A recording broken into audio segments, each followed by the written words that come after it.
Estaba en el supermercado con mi hijo cuando el cajero me miró sorprendido y dijo: «¿Otra vez, señora García?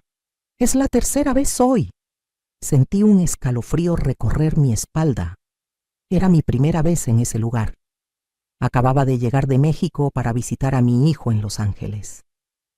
Antes de que pudiera responder, vi la expresión en el rostro de mi hijo. Era puro terror. Sus ojos se abrieron como platos. El sudor comenzó a brotar en su frente y con voz temblorosa me agarró del brazo y dijo: «Mamá, vámonos, ahora». En ese momento no entendía nada. ¿Por qué el cajero creía conocerme? ¿Por qué mi hijo lucía tan desesperado? Pero cuando llegamos al auto y vi lo que había en el asiento trasero, cubierto con una manta, mi corazón se detuvo. Todo mi mundo se derrumbó en un instante. Lo que descubrí ese día sobre mi propio hijo me destrozó de una manera que nunca imaginé posible. La traición no vino de un extraño. Vino de la persona por quien sacrifiqué toda mi vida. Y lo peor de todo es que apenas estaba comenzando a descubrir hasta dónde llegaba su engaño. Sigue mi historia hasta el final y comenta la ciudad desde donde me estás viendo para saber qué tan lejos ha llegado mi relato. Cuando salimos del supermercado, mis manos temblaban tanto que no podía abrocharme el cinturón de seguridad. Mi hijo conducía en silencio, con la mandíbula apretada y las manos aferradas al volante con tanta fuerza que sus nudillos estaban blancos. No me atrevía a preguntar. Una parte de mí no quería saber, pero otra parte, la parte que había criado a este hombre, la que había limpiado sus rodillas raspadas, la que había trabajado dobles turnos para pagarle la universidad, esa parte necesitaba respuestas. Me llamo Rosa María Hernández de García. Tengo 68 años. Nací en Guadalajara y pasé 40 años trabajando como costurera, primero en un taller y luego desde mi casa. Mi esposo, Joaquín, murió hace 12 años de un infarto. Fue repentino, devastador. De un día para otro me quedé sola con 3 hijos por mantener. Carlos, mi hijo mayor, tenía 23 años cuando su padre murió. Estaba estudiando administración en la universidad. Siempre fue el más ambicioso de mis hijos. Luego estaba Mónica, con 20 años, estudiando enfermería, y el menor, Javier, apenas tenía 17. Cuando Joaquín murió, dejó deudas. Muchas deudas. Había intentado montar un negocio de refacciones para autos que fracasó. Me dejó con una hipoteca por pagar, préstamos pendientes y 3 hijos que dependían de mí. No tuve tiempo de llorar adecuadamente a mi esposo. Tuve que ponerme de pie y trabajar. Conseguí un segundo empleo limpiando casas por las mañanas. De 5 de la mañana a 8 limpiaba 2 casas. Luego regresaba a casa a coser hasta las 11 de la noche. Dormía 5 horas si tenía suerte. Mis manos se deformaron. Los dedos se me hinchaban tanto que algunas noches no podía cerrarlos. Pero no podía parar. Carlos era mi orgullo. Siempre había sido un niño brillante, responsable. Cuando su padre murió, me prometió que terminaría la universidad y que me sacaría adelante. Me lo juró sobre la tumba de Joaquín, y yo le creí. Trabajé más duro todavía para que pudiera concentrarse en sus estudios. Vendí las pocas joyas que tenía, incluyendo mi anillo de matrimonio. Carlos no lo sabía. Nunca quise que cargara con esa culpa. Cuando se graduó, consiguió un trabajo en una empresa americana. 2 años después, le ofrecieron una transferencia a Los Ángeles. Fue su gran oportunidad. Recuerdo el día que me lo contó, sus ojos brillaban de emoción. Me dijo que en unos años me traería a vivir con él, que me compraría una casa, que por fin podría descansar. Me lo prometió frente a sus hermanos, frente a toda la familia, en una cena que organizamos para celebrar. Lloré de felicidad esa noche. Todo el sacrificio había valido la pena. Carlos se fue a Los Ángeles hace 6 años. Al principio llamaba seguido. Me mandaba dinero cada mes, no mucho, pero algo. Me contaba de su departamento, de su trabajo, de lo bien que le estaba yendo. Después de 2 años, conoció a una mujer. Se llamaba Valeria. Era colombiana, trabajaba en la misma empresa. Nunca me cayó bien, si soy honesta. La conocí por videollamada unas pocas veces. Había algo en su mirada, algo frío, calculador. Pero Carlos estaba enamorado y yo quería que mi hijo fuera feliz. Se casaron en una ceremonia pequeña en Los Ángeles. Yo no pude ir porque no tenía visa y los trámites eran complicados. Me dolió no estar ahí, pero Carlos me prometió que pronto arreglaría mis papeles para que pudiera visitarlos. Después de la boda, las llamadas se hicieron menos frecuentes. Una vez al mes si tenía suerte. El dinero que me enviaba también disminuyó hasta que dejó de llegar por completo.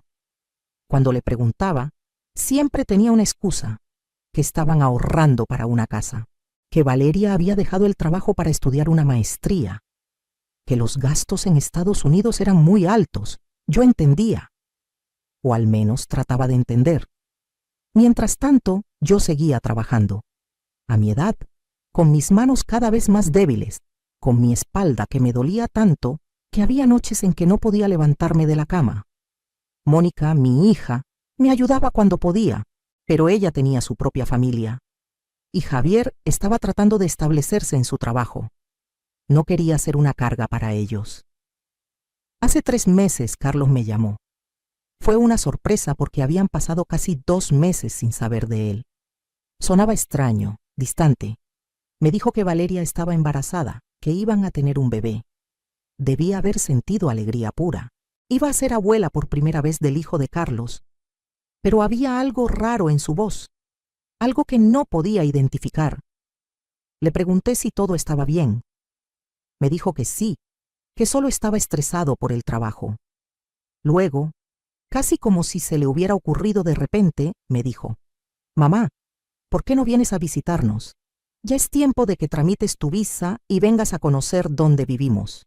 Mi corazón saltó. Después de 6 años, finalmente iba a ver a mi hijo, a conocer a mi nuera en persona, a ver con mis propios ojos la vida que se había construido. Javier me ayudó con los trámites de la visa. Me tomó 2 meses, pero finalmente me la aprobaron. Carlos me mandó dinero para el boleto de avión. Fue la primera vez en años que me enviaba algo. Debía haberlo visto como una señal de alarma, pero estaba tan emocionada que no pensé con claridad. Llegué a Los Ángeles un viernes por la tarde. Carlos me recogió en el aeropuerto. Cuando lo vi, casi no lo reconocí. Había subido de peso, tenía ojeras profundas, lucía mayor de sus 35 años. Pero lo abracé con toda la fuerza que mis brazos cansados podían dar. Mi niño, mi hijo mayor, lo había extrañado tanto. El abrazo que me devolvió fue breve, casi incómodo. En el auto, traté de conversar. Le pregunté por Valeria, por el bebé, por su trabajo. Sus respuestas eran cortas, evasivas. Mantenía la vista fija en el camino. Llegamos a su departamento. Era un edificio bonito en una zona que parecía tranquila. Subimos al 3er piso. Cuando abrió la puerta, Valeria estaba ahí. Su panza ya se notaba bastante. Me saludó con una sonrisa que no llegó a sus ojos. Fría. Educada, pero fría. El departamento era más pequeño de lo que había imaginado. 2 habitaciones, una sala comedor, una cocina estrecha, pero estaba bien decorado, limpio. Me mostraron la habitación de huéspedes donde me quedaría. Era pequeña, con una cama individual y un closet. Me dijeron que podía quedarme 2 semanas, que después tenían compromisos y necesitaban el espacio. 2 semanas. Después de 6 años sin vernos, me daban 2 semanas. Tragué la decepción y sonreí. Al menos estaba con mi hijo. Esa primera noche preparé la cena. Insistí. Quería hacer algo por ellos. Hice mole poblano, el favorito de Carlos desde niño. Pasé toda la tarde en esa cocina pequeña. Valeria me observaba desde la sala con una expresión que no podía descifrar. Cuando sirvió la cena, Carlos apenas probó. Dijo que ya no le gustaba tanto el mole, que su estómago ya no toleraba la comida tan condimentada. Valeria ni siquiera lo probó. Dijo que el olor le provocaba náuseas por el embarazo. Esa noche lloré en silencio en mi cama individual. Algo estaba mal, muy mal, pero todavía no sabía qué. Los siguientes días fueron extraños. Carlos salía temprano al trabajo y regresaba tarde. Valeria se la pasaba en su habitación o salía con amigas. Yo me quedaba sola en el departamento la mayor parte del día. Limpiaba, cocinaba, trataba de ser útil. Una tarde, mientras limpiaba la sala, encontré un montón de sobres en un cajón. Eran cuentas por pagar. Montones de cuentas. Tarjetas de crédito con saldos enormes. Miles y miles de dólares en deudas. Facturas médicas. Un aviso de desalojo de hacía 2 meses. Mi corazón comenzó a latir rápido. Esto explicaba muchas cosas. Por eso Carlos había dejado de mandarme dinero. Por eso se veía tan estresado. Estaban en problemas financieros serios. Esa noche, cuando Carlos llegó, le preparé un té de manzanilla como cuando era niño y le pregunté con suavidad si todo estaba bien con el dinero. Se puso pálido. Luego se enojó. Me dijo que no revisara sus cosas, que eran asuntos privados. Nunca me había hablado así. Mi Carlos, que siempre había sido respetuoso, me estaba gritando. Valeria salió de la habitación y se puso de su lado. Me dijo que era una entrometida, que no tenía derecho a revisar sus pertenencias. Me sentí tan pequeña en ese momento, tan vieja, tan fuera de lugar.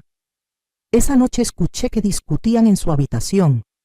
Las paredes eran delgadas. Valeria decía algo sobre dinero, sobre un plan.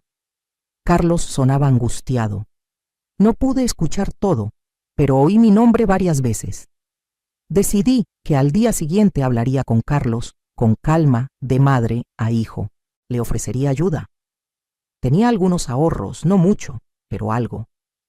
Había vendido mi máquina de coser antigua a un coleccionista y había guardado ese dinero para emergencias.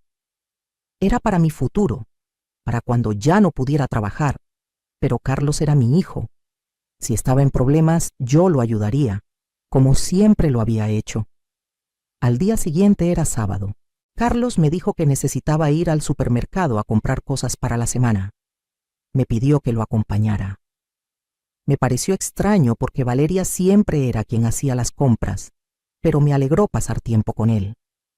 En el auto intenté sacar conversación. Le conté historias de cuando era niño, tratando de conectar con él, de encontrar a mi hijo detrás de ese hombre estresado y distante. Él apenas respondía. Llegamos al supermercado. Era una tienda grande, de esas que tienen de todo. Carlos tomó un carrito y comenzamos a recorrer los pasillos. Notaba que estaba nervioso.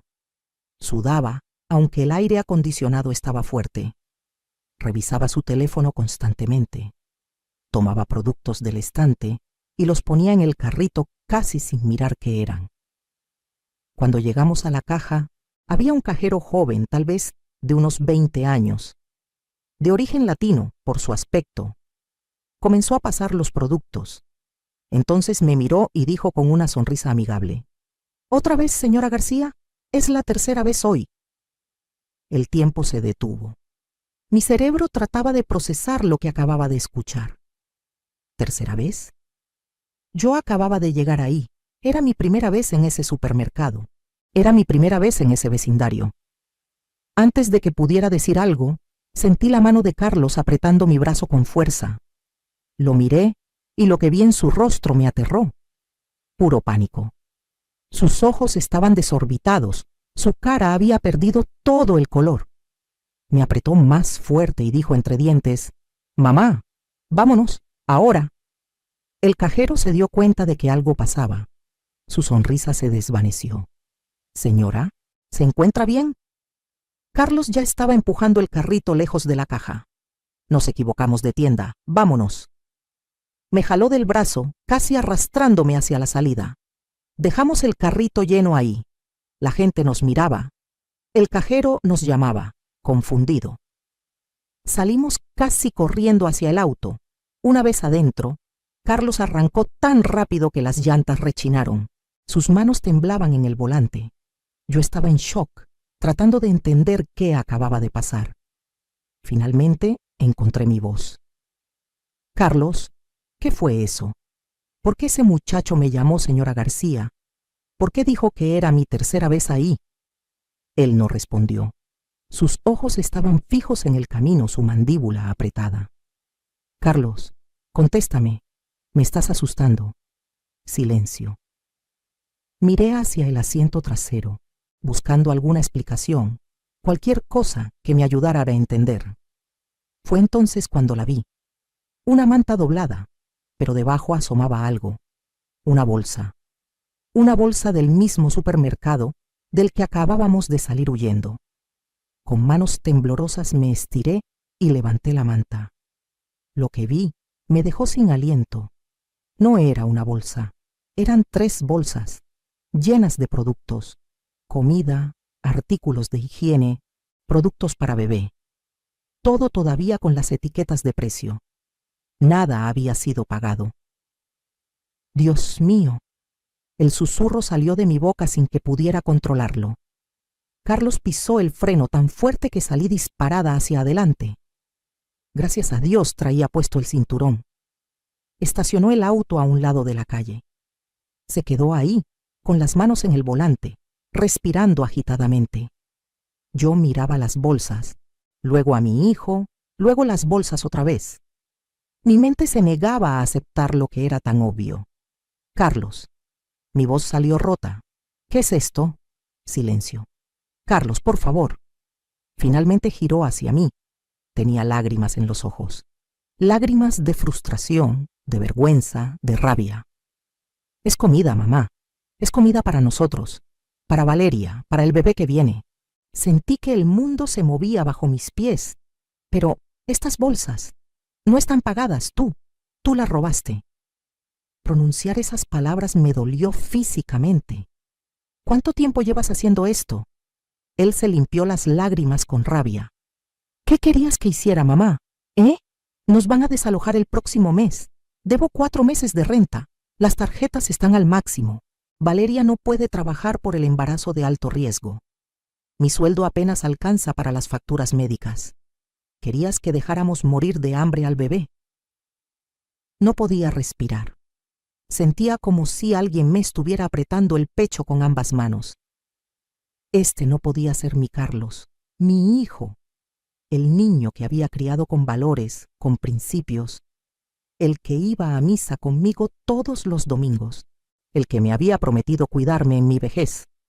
Carlos, esto es robo, es un delito. Podrías ir a la cárcel. Él se rió, una risa amarga, sin humor. ¿Y qué sugieres, mamá? ¿Que vuelva a México fracasado?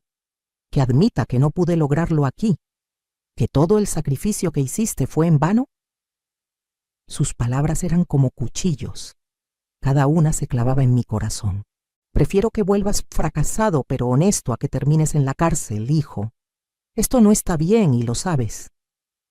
Se volvió hacia mí con una expresión que nunca le había visto.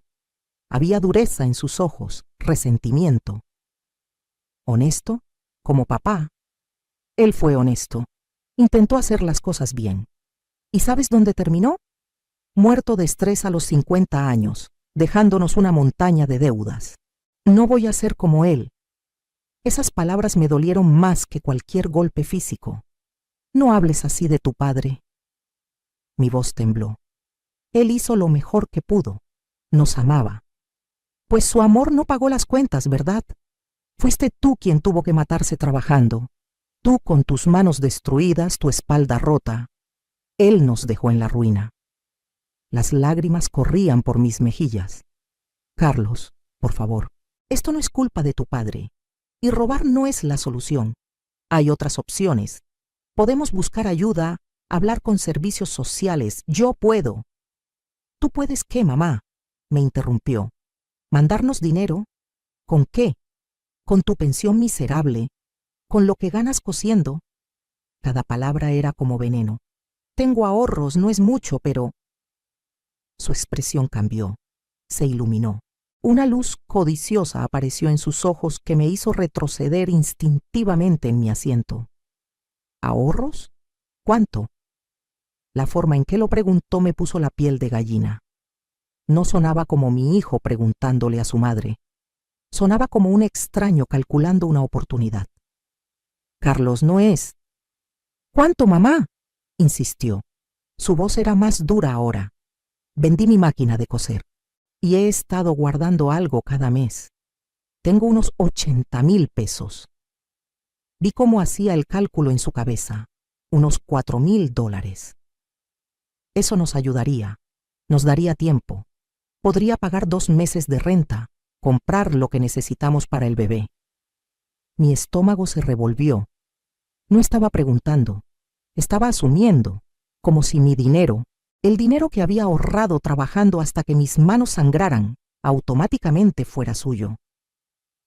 Carlos, ese dinero es para mi futuro, para cuando ya no pueda trabajar, para emergencias médicas.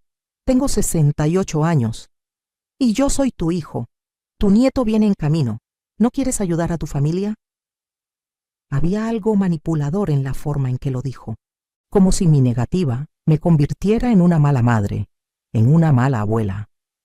Pero algo dentro de mí, un instinto que había estado dormido, comenzó a despertar. Claro que quiero ayudar, pero no de esta manera. No para que sigas robando. No para tapar un problema que es más grande que unos meses de renta. Su rostro se endureció. Entonces no entiendes nada. Arrancó el auto de nuevo y el resto del camino lo hicimos en silencio.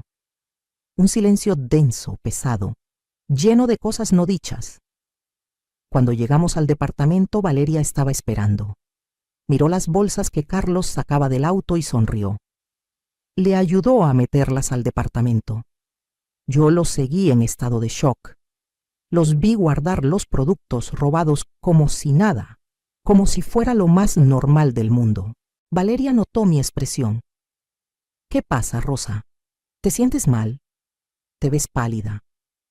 Hasta la manera en que dijo mi nombre sonaba falsa. Necesito acostarme.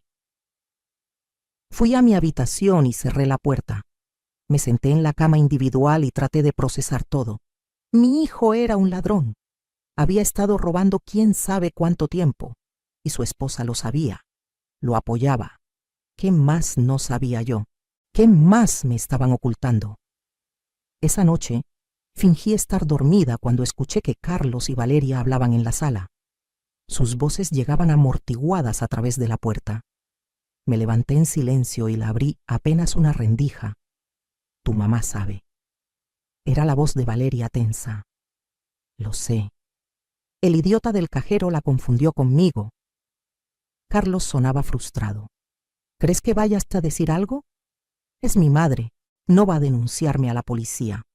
Pero podría juzgarte. Podría negarse a darte el dinero. Silencio. Tenemos que convencerla. Hacerle ver que es por el bien del bebé. Ella es de esas madres que harían cualquier cosa por sus hijos. La forma en que Valeria dijo eso, con ese tono calculador, me revolvió el estómago. No sé, Valeria. Cuando le pedí el dinero en el auto se puso rara. Creo que está molesta. Pues tendrá que superarlo. Necesitamos ese dinero. Y si tiene 80,000 pesos guardados, probablemente tenga más. La gente mayor siempre esconde dinero. Mi mamá no es así. Todos son así, Carlos. Y si no quiere ayudar a su propio hijo, a su nieto, entonces, ¿qué clase de madre es? Sentí rabia hirviendo dentro de mí. Esta mujer, esta extraña, estaba hablando de mí como si fuera un banco que podían asaltar. Dale unos días, continuó Valeria. Hazla sentir culpable. Recuérdale todo lo que sacrificó por ti. Cómo ahora es tu turno de que tú luches y ella puede hacer que sea más fácil. Funciona siempre. La culpa maternal es muy poderosa. Carlos no respondió de inmediato. Quería creer que estaba incómodo con la sugerencia de su esposa. Quería creer que algo de mi hijo, del hombre bueno que había criado, todavía existía ahí. Está bien, dijo finalmente. Intentaré. Mi corazón se rompió. Cerré la puerta en silencio y me metí a la cama. Lloré en esa cama pequeña, en ese cuarto que no era mío, en un país extranjero, sintiéndome más sola de lo que me había sentido incluso cuando murió Joaquín. Al menos cuando él murió, tenía a mis hijos, tenía a Carlos. Ahora me daba cuenta de que tal vez Nunca lo había tenido realmente. Los siguientes días fueron una actuación dolorosa. Carlos comenzó su campaña de manipulación, tal como Valeria había sugerido. Me traía café por las mañanas, me preguntaba cómo había dormido, me contaba historias del bebé, de cómo quería ser un buen padre, mejor que el suyo. Ese comentario me dolió, pero no dije nada. Me hablaba de lo difícil que era vivir en Estados Unidos, de cómo todo era más caro de lo que había imaginado, de cómo Valeria había tenido complicaciones en el embarazo y los seguros médicos no cubrían todo, de cómo se sentía un fracasado. Y yo, que lo conocía desde antes de que naciera, que había llevado su peso dentro de mí durante 9 meses, podía ver cada palabra calculada, cada pausa estratégica. Valeria también participaba en la obra. De repente era dulce conmigo. Me pedía consejos sobre el embarazo, sobre cómo había criado a mis hijos. Me mostraba fotos del cuarto del bebé que querían armar. Me enseñaba ropa de bebé en internet, comentando lo cara que era. Todo era un juego, una manipulación, y ellos pensaban que yo era tan ingenua, tan desesperada por ser necesitada, que caería en la trampa. Una parte de mí quería confrontarlos, decirles que había escuchado todo. Pero otra parte, la parte que había aprendido a sobrevivir limpiando casas ajenas, la parte que había negociado con acreedores después de la muerte de Joaquín, esa parte sabía que necesitaba más información antes de actuar. Una tarde, mientras ambos estaban fuera, decidí investigar. Revisé el departamento más cuidadosamente. En el closet de su habitación, detrás de unas cajas, encontré más bolsas de supermercado, más productos robados. Había suficiente comida ahí para meses. Esto no era supervivencia, era un hábito. En un cajón de la cómoda de Valeria encontré algo más: joyas, aretes, pulseras, collares. Todo todavía con las etiquetas de las tiendas departamentales. Sin pagar. Mi hijo y su esposa no solo robaban comida, robaban de todo.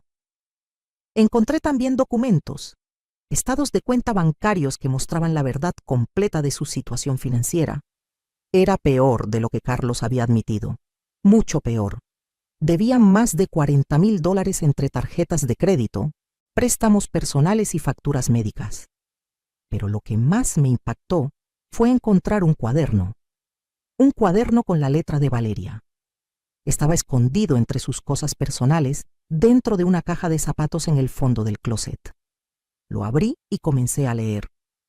Era como un diario, pero no de pensamientos íntimos. Era un plan detallado de cómo sacarme dinero. Había anotaciones desde hace meses, desde antes de que me invitaran a visitarlos. La vieja tiene que tener ahorros. Carlos dice que siempre fue buena administrando dinero. Hay que averiguar cuánto y cómo conseguirlo. Plan: invitarla a quedarse con nosotros. Hacerla sentir incluida, necesaria. Mostrarle lo difícil que es nuestra situación. Usar el embarazo para generar lástima. Carlos es muy blando con ella. Tengo que ser yo quien lo empuje. Él se siente culpable por pedirle dinero, pero eso es ridículo. Ella es su madre. Es su obligación ayudarnos. Si conseguimos los ahorros que tiene, podremos cubrir las deudas más urgentes. Luego, averiguaremos si tiene propiedades o algo más de valor en México. Mis manos temblaban tanto que casi dejó caer el cuaderno. Seguí leyendo. Cada palabra era como una puñalada. El problema es que la vieja puede ser terca. Carlos dice que tiene orgullo. Habrá que romperlo. Hacerle ver que si no nos ayuda, perderá el contacto con su nieto. Eso la destruirá. Una vez que tengamos el dinero, podemos empezar a distanciarnos. Decir que necesitamos nuestro espacio como familia nueva. Carlos protestará al principio, pero eventualmente lo entenderá. No podemos tener a su madre controlando nuestras vidas. Había más. Páginas y páginas de manipulación calculada, de mentiras planeadas, de cómo usar mi amor de madre contra mí. Sentí náuseas. Corrí al baño y vomité. Cuando levanté la vista del inodoro, vi mi reflejo en el espejo. Una mujer vieja, con arrugas profundas, con manos deformadas por el trabajo, con ojos cansados. Una mujer que había dado todo por sus hijos. Y este era el resultado. Me lavé la cara con agua fría. Respiré profundo. Y en ese momento, algo cambió dentro de mí. La tristeza comenzó a transformarse. El dolor se convirtió en algo más frío, más claro, rabia. Pero no una rabia caliente e irracional. Una rabia fría, calculada. Me miré de nuevo en el espejo. Y por primera vez en días, sonreí. Ellos querían jugar. Querían manipular a la vieja ingenua. Pero lo que no sabían, lo que Carlos había olvidado porque se fue de casa hace mucho tiempo, era que su madre no había sobrevivido 40 años trabajando, lidiando con acreedores, negociando con patrones abusivos, criando 3 hijos sola, siendo ingenua. Yo sabía jugar estos juegos, y los jugaba mucho mejor de lo que esos 2 niños mimados podrían imaginar. Volví a poner el cuaderno exactamente donde lo había encontrado. Tomé fotos con mi celular de las páginas más incriminatorias. También fotografié las bolsas de productos robados, las joyas con etiquetas. Toda la evidencia que había encontrado. Luego, me senté en la sala a esperar a que regresaran. Cuando llegaron, los recibí con una sonrisa. Una sonrisa suave, de madre cansada.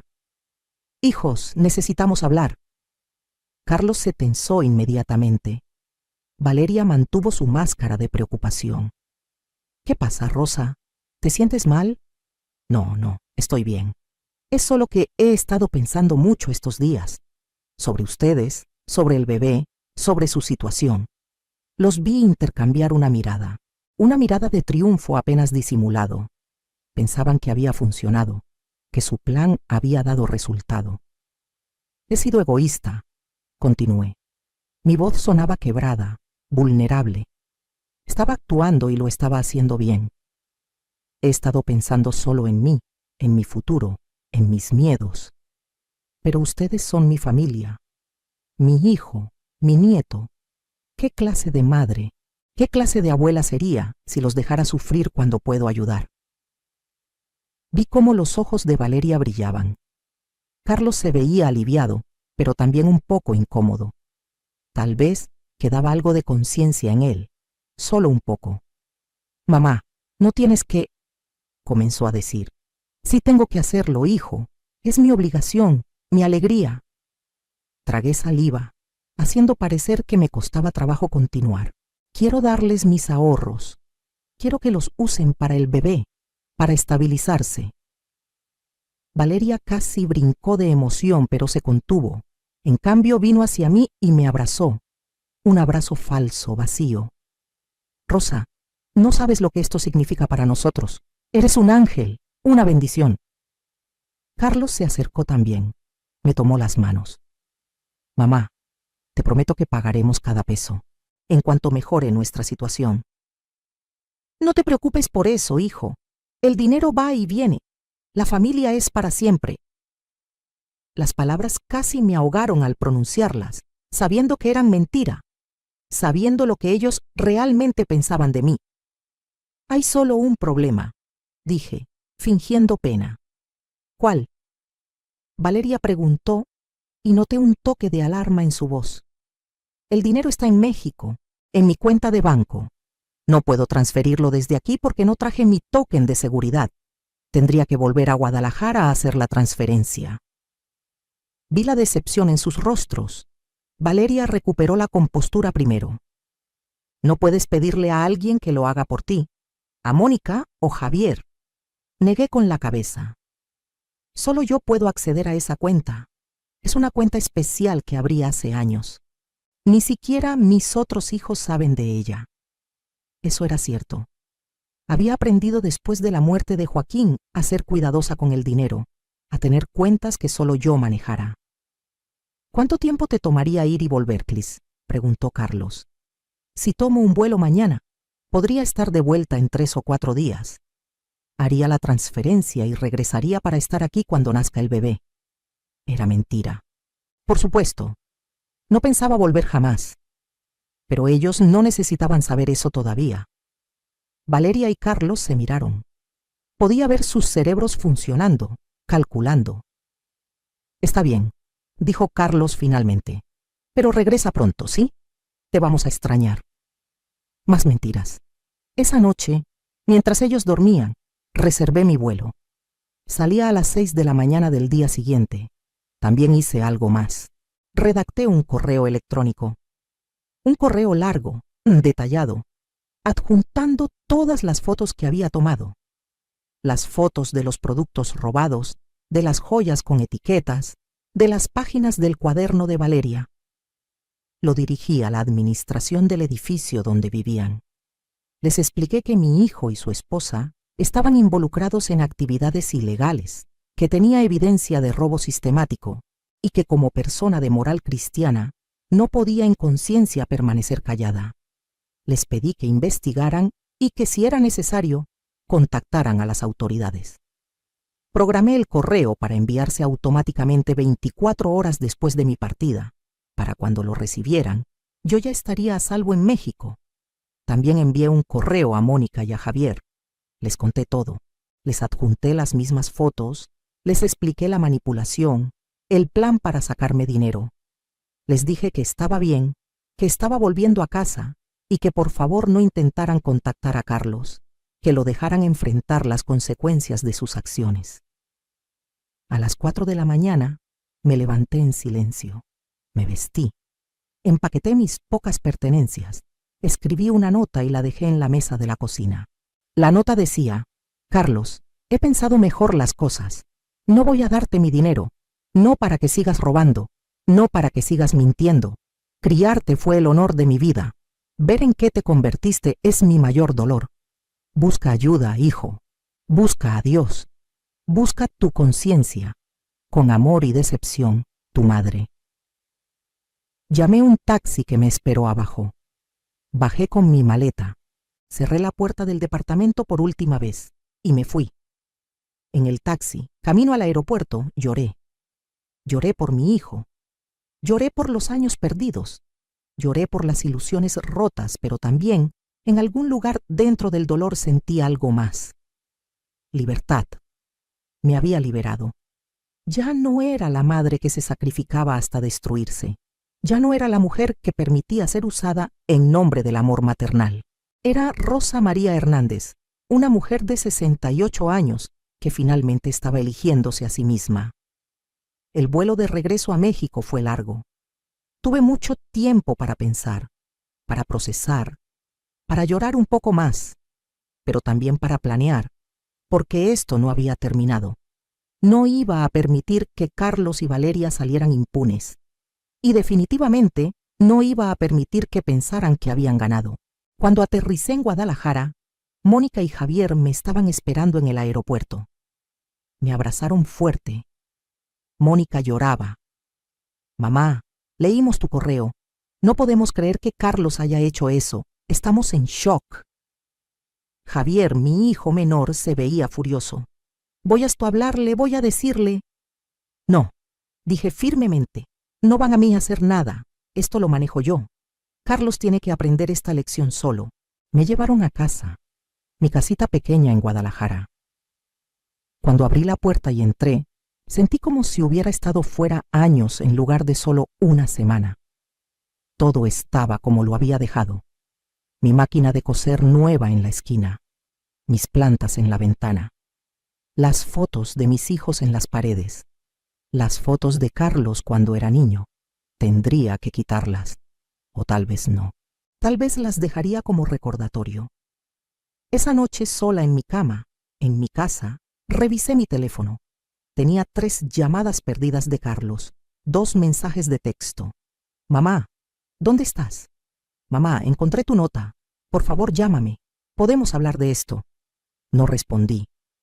2 días después, recibí una llamada de un número desconocido de Estados Unidos. No contesté. Dejaron un mensaje de voz. Era una mujer que se identificó como la administradora del edificio donde vivía Carlos. Había recibido mi correo. Habían investigado el departamento. Habían encontrado exactamente lo que yo había documentado. Habían contactado a las tiendas que aparecían en las etiquetas. Las tiendas habían revisado sus grabaciones de seguridad. Habían identificado tanto a Carlos como a Valeria. Habían presentado cargos. La mujer me agradecía por mi honestidad y me informaba que, lamentablemente, habían tenido que proceder con un desalojo inmediato debido a las actividades ilegales en la propiedad. Colgué el teléfono. Sentía nada. O tal vez sentía todo. Era difícil de distinguir. Una semana después, recibí una llamada de Carlos. Esta vez contesté. Mamá. Su voz sonaba destruida. Había estado llorando. Mamá, ¿cómo pudiste hacernos esto? Me quedé en silencio. Dejé que continuara. Por tu culpa nos desalojaron. Por tu culpa las tiendas presentaron cargos. Tengo que ir a corte. Podría ir a la cárcel. Valeria está destruida. El estrés está afectando el embarazo. ¿Cómo pudiste hacerle esto a tu propio hijo, a tu nieto?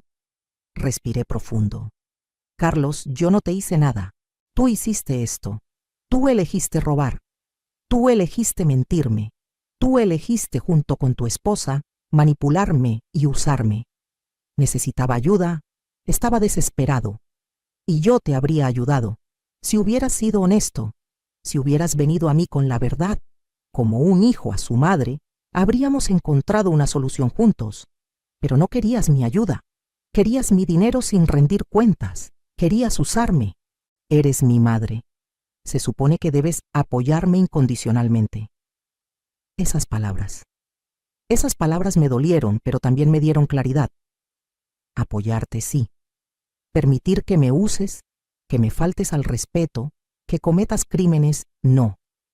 Yo te he criado mejor que esto, Carlos. Y si olvidaste las lecciones, entonces necesitas aprenderlas de nuevo, aunque sea de la manera difícil. Te odio, dijo. Su voz era puro veneno. Arruinaste mi vida. No, hijo, tú arruinaste tu vida. Yo solo me negué a ser parte de la destrucción. Colgó. No volvió a llamar. Pasaron semanas, luego meses. Mónica y Javier me mantenían compañía, me apoyaban. También estaban dolidos por las acciones de su hermano, pero entendían mi decisión. Una tarde, 3 meses después de mi regreso de Los Ángeles, estaba cosiendo en mi sala cuando escuché un toque en mi puerta. Abrí y me encontré con una sorpresa. Era mi tía Esperanza, la hermana mayor de mi difunto esposo Joaquín. Tenía 82 años, pero seguía siendo una mujer imponente, de mente aguda. Rosa María, necesitamos hablar. Entró sin esperar invitación. Se sentó en mi sofá. Me senté frente a ella, confundida. Tía, ¿qué pasa? ¿Está todo bien? Eso debería preguntarte yo a ti. Me enteré de lo de Carlos. Mónica me contó. Suspiré. Tía, si viene a decirme que fui muy dura con él, al contrario, me interrumpió. Vengo a decirte que hiciste lo correcto, y vengo a decirte algo más, algo que debí haberte dicho hace años. Sacó un sobre de su bolso, un sobre amarillento, viejo. Cuando Joaquín murió, todos pensamos que solo había dejado deudas. Y era cierto, su negocio fracasó. Pero lo que nadie sabía, lo que él no quiso preocuparte porque pensaba que iba a salir del problema, es que su padre, tu suegro, le había dejado algo en herencia años antes. Mi corazón comenzó a latir más rápido. ¿Qué tipo de herencia? Un terreno grande en las afueras de Guadalajara. En ese entonces no valía mucho, era zona rural. Por eso Joaquín nunca le dio importancia. Usó los papeles de ese terreno como garantía para algunos préstamos, pero como los préstamos eran menores al valor del terreno, nunca lo perdió. Después de su muerte, en medio del caos de las deudas y los acreedores, ese terreno quedó olvidado. Los papeles estaban entre sus cosas, pero nadie los buscó. Yo los encontré cuando ayudé a limpiar su oficina, pero en ese momento estabas tan abrumada que no quise añadir más complicaciones. Me guardé los papeles pensando en dártelos cuando fuera el momento correcto. Tía, ¿por qué nunca? Porque eras joven, Rosa. Porque tenías 3 hijos que alimentar. porque pensé que si sabías de ese terreno, intentarías venderlo de inmediato por centavos para pagar deudas. Y yo sabía que esa zona iba a desarrollarse.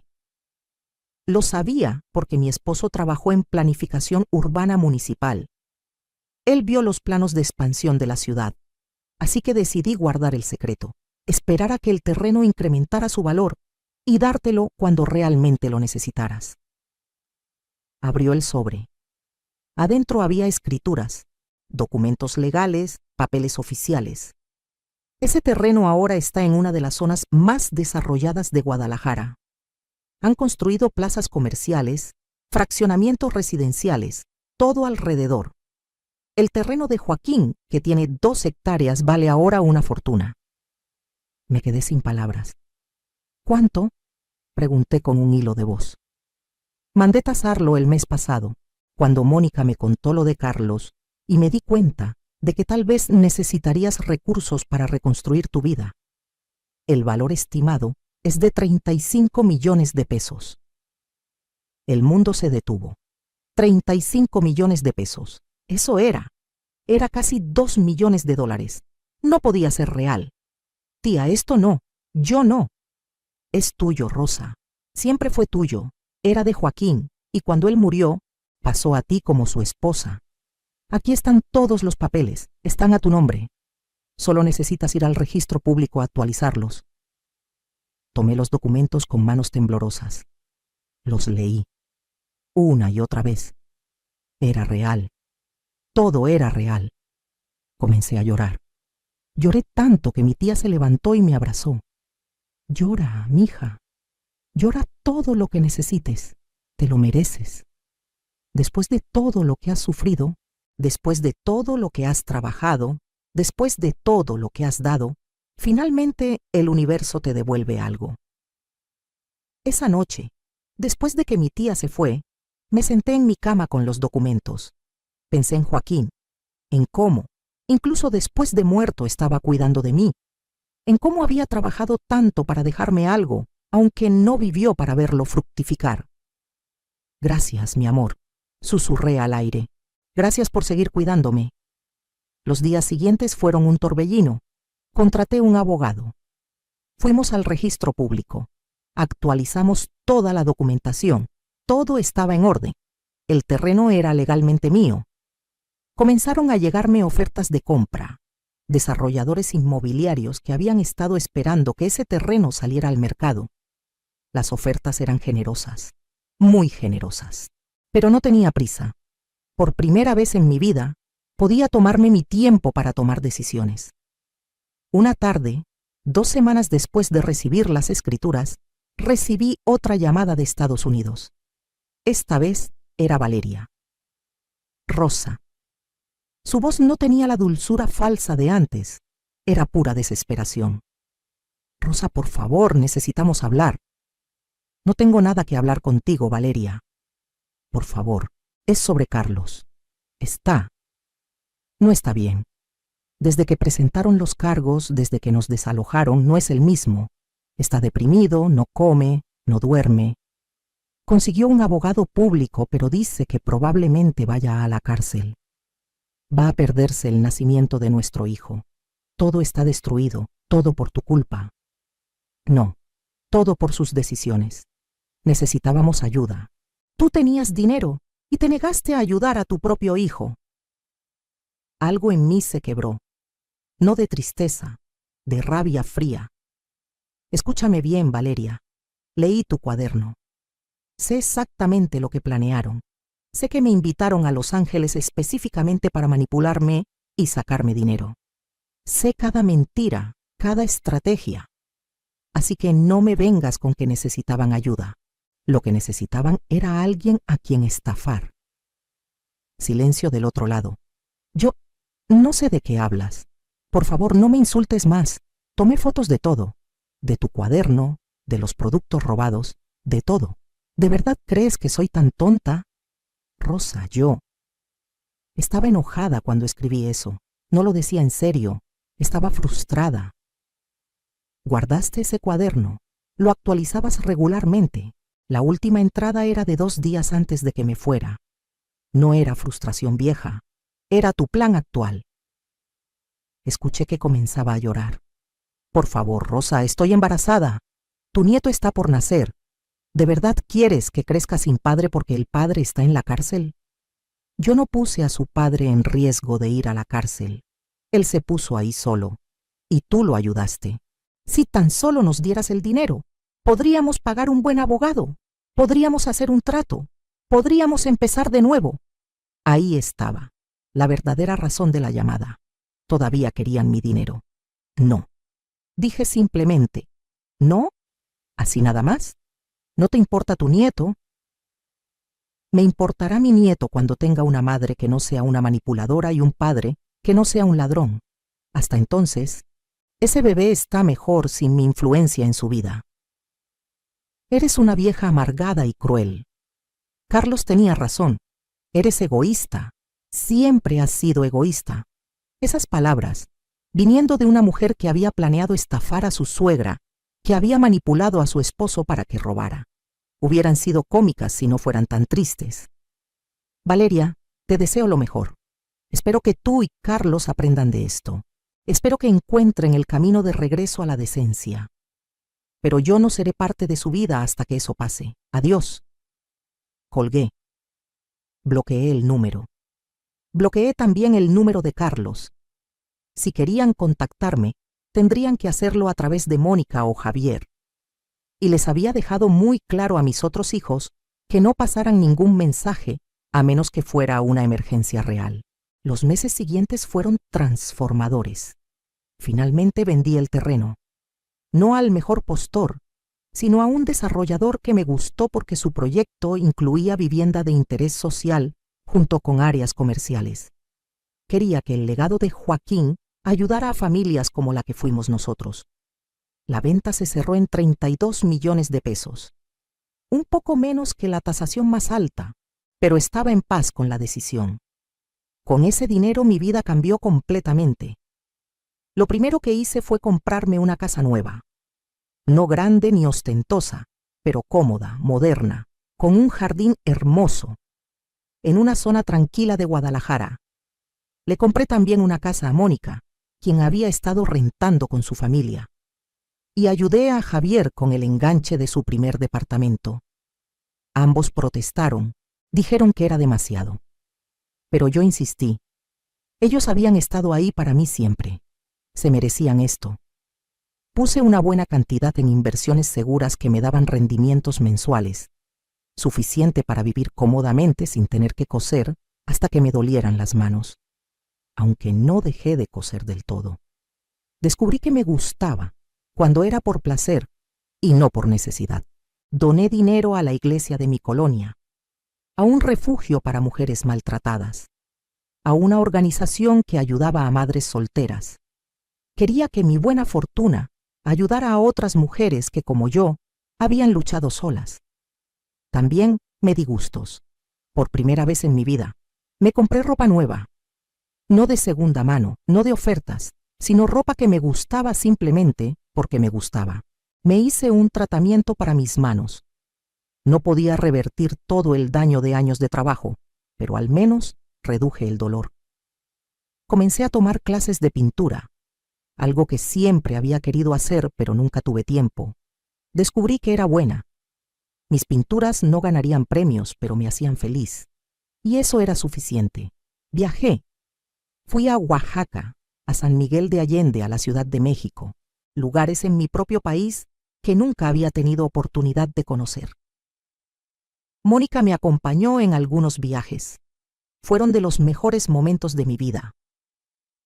6 meses después de vender el terreno, Mónica recibió un mensaje de Carlos.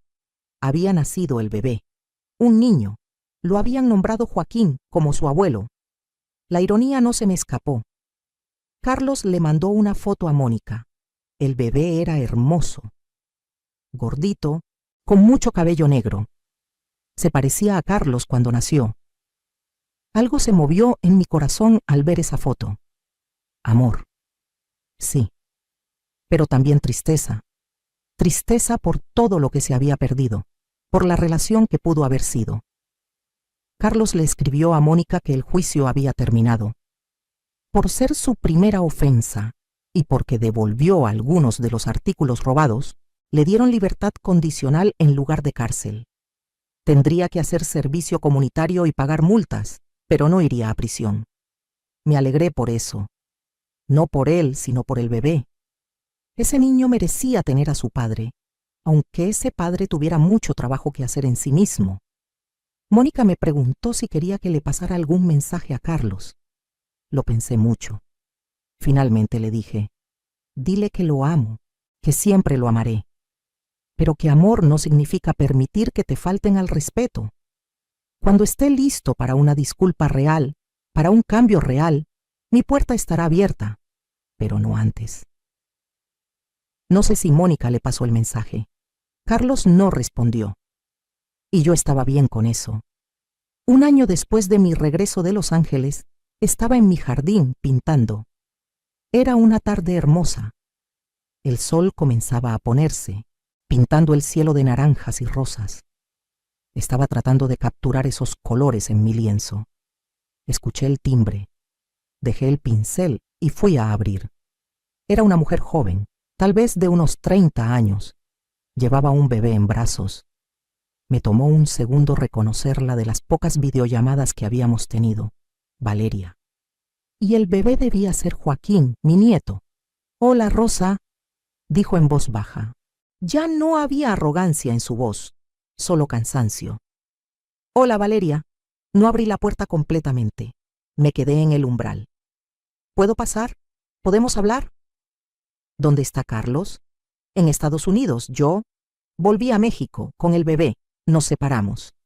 Eso me sorprendió. ¿Se separaron? Sí. Después de todo lo que pasó, después del juicio, de perder el departamento, de las deudas, comenzamos a culparnos mutuamente. La relación se volvió tóxica. Decidí volver a Colombia, pero en el camino paré aquí, porque necesitaba verte. Dudé. Cada instinto me decía que cerrara la puerta, que no permitiera que esta mujer que había planeado tan fríamente manipularme entrara a mi nueva vida, a mi espacio de paz. Pero luego miré al bebé, a Joaquín, mi nieto, que no tenía culpa de nada de esto. Abrí la puerta. «Pasen». Las llevé a la sala.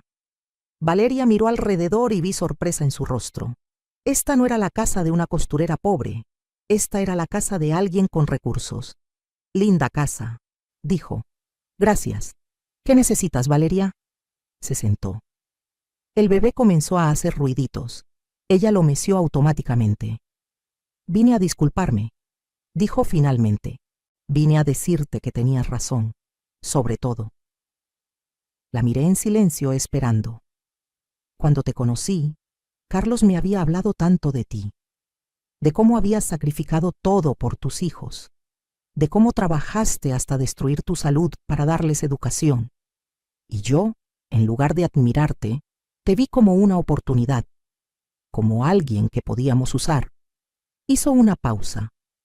El bebé comenzó a llorar suavemente. Ella sacó un biberón de su bolso y comenzó a alimentarlo. Yo crecí en una familia donde el dinero era todo. Mis papás se peleaban constantemente por dinero. Se divorciaron por dinero. Aprendí desde chica que el dinero era más importante que las relaciones, que la lealtad, que el amor. Y cuando Carlos y yo empezamos a tener problemas financieros, entré en pánico. Hice lo que siempre vi hacer en mi familia, buscar de dónde sacar dinero sin importar cómo. Lágrimas comenzaron a rodar por sus mejillas. Convencí a Carlos de que robar estaba bien si era por necesidad. Le quité los escrúpulos. Yo fui quien empezó con los robos pequeños y luego él me siguió. Yo fui quien hizo el plan para sacarte dinero. Todo fue idea mía. Carlos es un adulto, dije firmemente. Él tomó sus propias decisiones. Sí, pero yo lo empujé. Y ahora, después de perderlo todo, después de que nuestra relación se destruyera, después de estar sola con un bebé en un país donde no tengo familia, ahora entiendo el precio de mis decisiones. Miró al bebé en sus brazos. Joaquincito es mi responsabilidad ahora, yo sola. Y tengo tanto miedo. Miedo de no ser suficiente. Miedo de fracasar como madre. Y pensé en ti. En cómo tú criaste 3 hijos sola. En cómo sobreviviste, cómo saliste adelante. Y me di cuenta de que descarté y traté de usar a la persona que más podría haberme enseñado, que más podría haberme ayudado de verdad. ¿Qué es lo que quieres, Valeria?, pregunté. Necesitaba saber si esto era manipulación otra vez o si era real. No quiero tu dinero, dijo, como si hubiera leído mi mente. No vine a pedirte nada material. Vine a disculparme sinceramente y vine a preguntarte si algún día, cuando Joaquincito sea mayor, podría conocer a su abuela. Porque a pesar de todo, a pesar de lo horrible que fui contigo, tú eres su abuela. Y él merece conocer a una mujer fuerte, a una mujer que superó todo. Merece tener eso en su vida. Miré al bebé. Joaquín, nombrado como mi esposo, mi nieto. Sentí algo ablandarse en mi pecho. ¿Dónde van a vivir, Blindy?, pregunté. Tengo una prima en Guadalajara. Me va a dejar quedarme con ella un tiempo mientras busco trabajo. Mi título de Colombia necesita revalidación aquí en México, así que probablemente tenga que empezar desde abajo. Pero estoy dispuesta a hacer lo que sea necesario para darle una buena vida a mi hijo. Vi algo en sus ojos, algo que no había visto antes: sinceridad, determinación. Tal vez era real, o tal vez me estaba engañando de nuevo, pero decidí darle una oportunidad. No por ella, por el bebé. Está bien, dije finalmente. Puedes traer a Joaquín a visitarme, una vez a la semana, los martes por la tarde. Podemos tomar café, puedes contarme cómo están, y yo puedo conocer a mi nieto. Valeria comenzó a llorar en serio ahora. Gracias, Rosa. No merezco tu bondad. Tienes razón, no la mereces, pero Joaquín sí. Y voy a estar en su vida por él, no por ti. ¿Entendido? Entendido. Así comenzó una rutina. Cada martes, Valeria venía con el bebé. Al principio era incómodo, forzado. Pero con el tiempo comenzamos a hablar de verdad. Ella me contaba de sus dificultades para encontrar trabajo, para adaptarse a ser madre soltera. Yo le daba consejos, le compartía mi experiencia. No nos hicimos amigas. Probablemente nunca lo seríamos después de todo lo que había pasado. Pero desarrollamos un respeto mutuo. Y yo me enamoré de mi nieto. Joaquincito era un bebé feliz, sonriente. Cada martes esperaba su visita con anticipación. Le compraba juguetes, ropa. No porque Valeria me lo pidiera, sino porque quería hacerlo. Valeria eventualmente encontró trabajo en una cafetería. No era lo que había estudiado, pero pagaba las cuentas, trabajaba duro. La vi transformarse de la mujer manipuladora que había conocido en Los Ángeles a alguien más humilde, más real. Un martes, 6 meses después de que comenzaran las visitas, Valeria llegó con noticias. Carlos quiere hablar contigo, dijo. Me contactó, está en terapia. Dice que está trabajando en sí mismo. Quiere disculparse contigo. Preguntó si podía darte su número. Lo pensé. No estoy lista todavía, dije honestamente. Tal vez algún día, pero no ahora. Ella asintió. Se lo diré. También quería decirte, comenzó a mandarnos dinero. No mucho, pero algo. Para Joaquincito. Está cumpliendo con su responsabilidad de padre, al menos financieramente. Me alegró escuchar eso. Tal vez había esperanza para Carlos después de todo. 2 años pasaron. 2 años de martes con mi nieto. De verlo crecer, dar sus primeros pasos, decir sus primeras palabras. Una de esas primeras palabras fue abuela. Me derretí. Valeria progresó también. Consiguió un mejor trabajo. Se inscribió en cursos nocturnos para revalidar su título. Estaba construyendo una vida para ella y Joaquín. Ya no vivía con su prima. Había rentado un departamento pequeño pero propio. Una tarde de martes, después de que Joaquincito se quedó dormido en mi sofá, Valeria y yo tomábamos café en mi jardín. Rosa, hay algo que necesito decirte, dijo, Sonaba seria. ¿Qué pasa? Carlos viene a México el próximo mes. Quiere ver a Joaquín y quiere verte a ti también. Dice que está listo, que ha trabajado en sí mismo y quiere hacer las paces. Mi corazón se aceleró. 2 años. Habían pasado 2 años desde la última vez que vi a mi hijo. No sé si estoy lista, admití. Lo entiendo. Y le diré que no, si eso es lo que quieres. Pero Rosa, he visto tu dolor. Todo este tiempo, cada vez que miras a Joaquín, veo amor, pero también tristeza. Tristeza por Carlos, por la relación rota. Tal vez es tiempo de sanar eso. ¿Y si no ha cambiado realmente? ¿Y si es otra manipulación? Entonces te das cuenta rápido y cierras esa puerta de nuevo.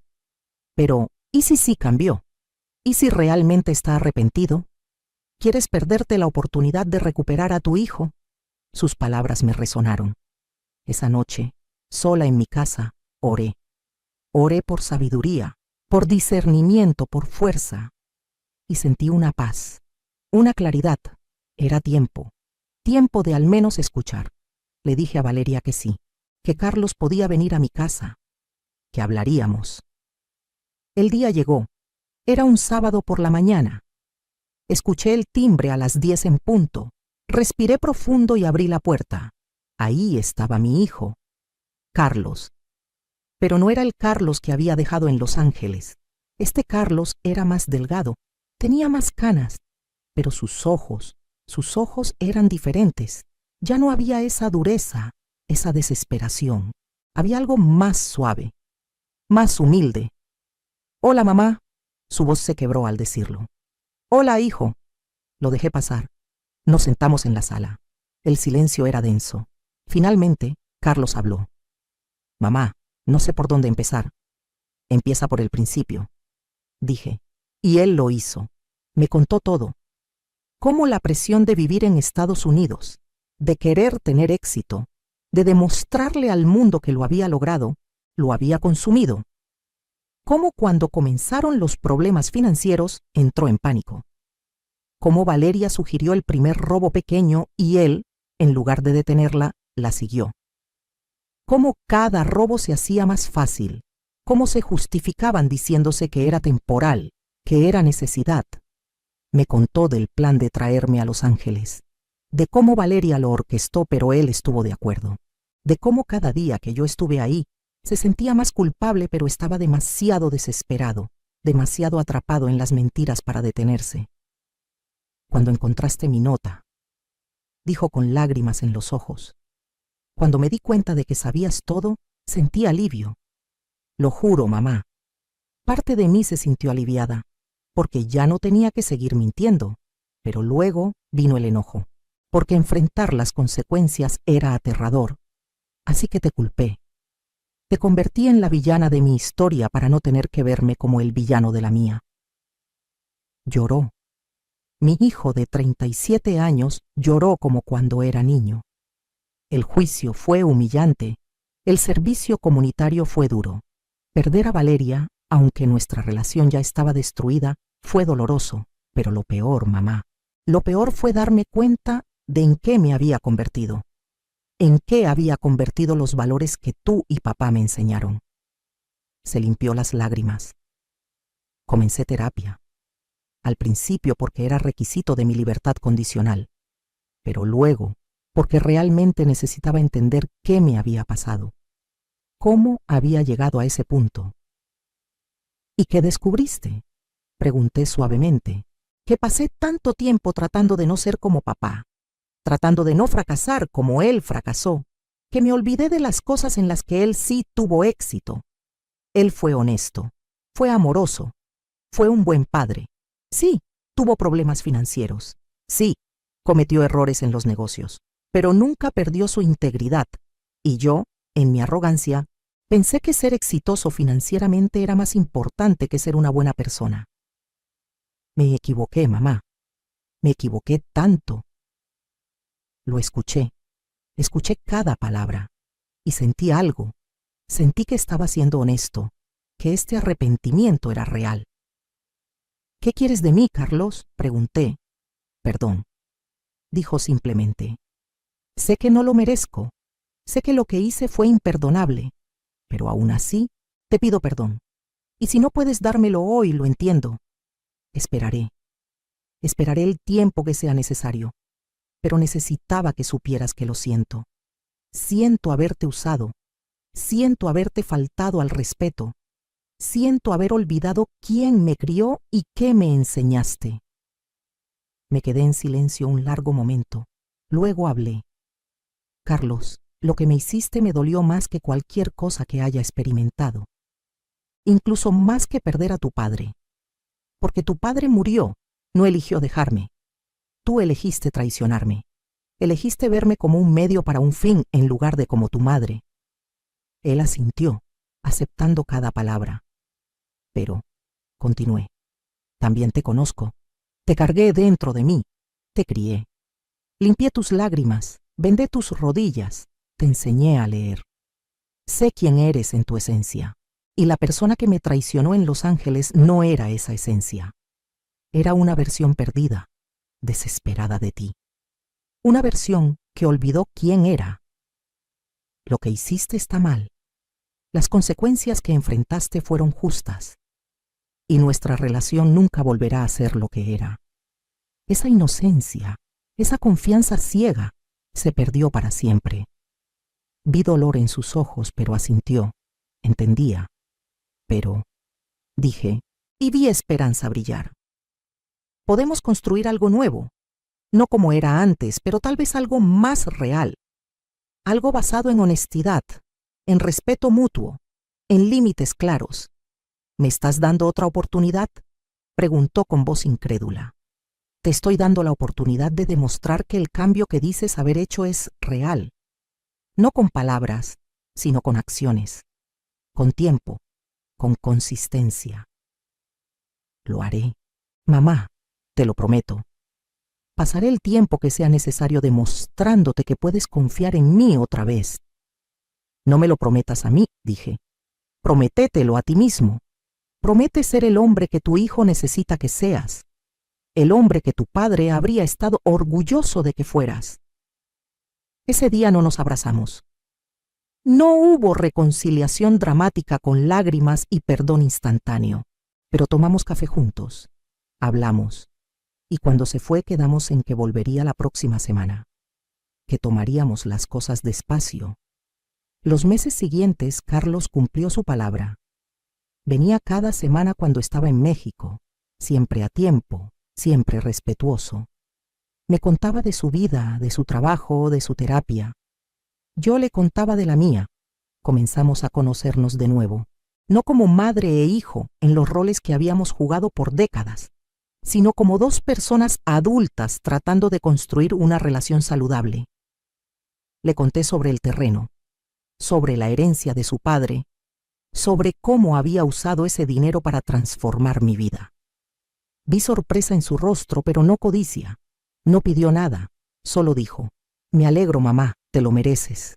Papá estaría feliz de saber que finalmente estás viviendo bien». Y lo dijo con sinceridad.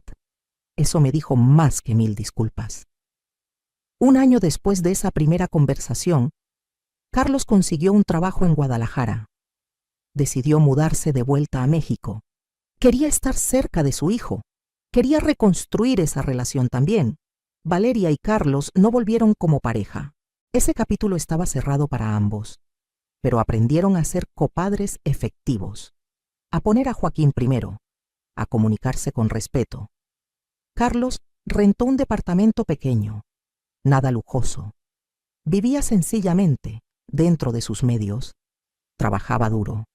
Pagaba sus deudas poco a poco. Veía a su hijo regularmente. Y poco a poco, muy poco a poco, comencé a confiar en él de nuevo. No completamente. Tal vez nunca completamente. Pero lo suficiente para tener una relación. Hoy, 3 años después de todo lo que pasó, estoy sentada en mi jardín. Es martes. Joaquín, que ahora tiene casi 4 años, está jugando con sus carritos en el pasto. Valeria está dentro preparando café. Carlos viene en camino. Va a llegar para cenar. Los martes se convirtieron en nuestro día familiar. Los 4 juntos. No somos una familia tradicional. Somos complicados, rotos en algunos lugares, remendados en otros. Pero somos reales. Y hay amor. Un amor más maduro, más consciente que antes. Miro a mi nieto y sonrío. Él es mi alegría, mi luz. Miro mi casa, mi jardín, mi vida cómoda. Cosas que nunca pensé que tendría. Pienso en el terreno de Joaquín, en cómo, incluso después de muerto, me cuidó. Me dio la libertad de elegir, la libertad de decir no, la libertad de poner límites. Pienso en todo el camino recorrido, en la mujer que fui, trabajando hasta sangrar para mantener a sus hijos, en la mujer que llegó a Los Ángeles llena de esperanza, en la mujer que descubrió la traición más dolorosa, en la mujer que eligió su dignidad sobre la manipulación, en la mujer que encontró riqueza cuando dejó de buscarla, y en la mujer que soy ahora, una mujer que aprendió que el amor verdadero incluye límites, que el perdón no significa olvidar, que la familia no es perfecta, pero puede ser real. Joaquincito corre hacia mí. ¡Abuela, mira mi carro! Me muestra un carrito rojo. Me agacho, a pesar de que mis rodillas protestan un poco, y admiro su tesoro. Es hermoso, mi amor. Lo abrazo. Él huele a jabón de bebé y a galletas. Huele a inocencia, a segundas oportunidades. Escucho un auto. Es Carlos. Sale y camina hacia nosotros. Joaquín corre hacia su papá gritando de alegría. Carlos lo levanta, lo abraza, luego camina hacia mí. Hola, mamá. Hola, hijo. Esta vez cuando me abraza, le devuelvo el abrazo. No con la desesperación de antes, no con la necesidad, con paz, con amor consciente, con perdón ganado. Valeria sale con el café. Nos sentamos los 4 en mi jardín. Joaquín juega. Los adultos conversamos. Reímos de algo que dice el niño. Y en este momento, en este pequeño martes ordinario, soy feliz. Pienso en todas las mujeres que están donde yo estuve, trabajando hasta romperse, dando hasta no tener nada, siendo usadas en nombre del amor. Y quiero decirles, está bien decir no, está bien poner límites, está bien elegirte a ti misma. Amar a tus hijos no significa destruirte por ellos. Amar a tu familia no significa permitir que te falten al respeto. Tu vida tiene valor, tu bienestar importa. Y a veces, la mayor lección que puedes enseñarles a tus hijos es que no pueden pisotearte, que el respeto es necesario, que las acciones tienen consecuencias. He vivido 68 años, he conocido el dolor y la traición, pero también he conocido la resiliencia, la fuerza, la capacidad de comenzar de nuevo. Y si yo pude hacerlo, tú también puedes. No importa tu edad, no importa cuánto tiempo has permitido que te usen, no importa qué tan rota te sientas, puedes sanar, puedes reconstruir, puedes elegirte a ti misma. Y cuando lo hagas, cuando finalmente pongas límites y exijas respeto, perderás a algunas personas, eso es inevitable. Pero las personas que pierdes son las que nunca te valoraron realmente. Y el espacio que dejan permite que entren las personas correctas. O permite que las personas equivocadas se conviertan en las correctas a través del crecimiento. Carlos me está contando algo de su trabajo. Valeria se ríe de un comentario que hizo. Joaquín trepa a mi regazo, cansado de jugar. Los miro a los 3. Esta familia imperfecta, reconstruida, y siento gratitud, no por lo que pasó, no glamorizo el dolor, pero gratitud por lo que aprendí, por la mujer en la que me convertí, por la vida que construí cuando finalmente me puse a mí misma primero. El sol comienza a ponerse. Los colores del cielo son espectaculares. Mañana pintaré este momento, este atardecer, este jardín, esta paz, porque merece ser recordado, merece ser capturado. Esta vida que construí, que elegí, que peleo por mantener cada día. ¿Qué harías en mi lugar?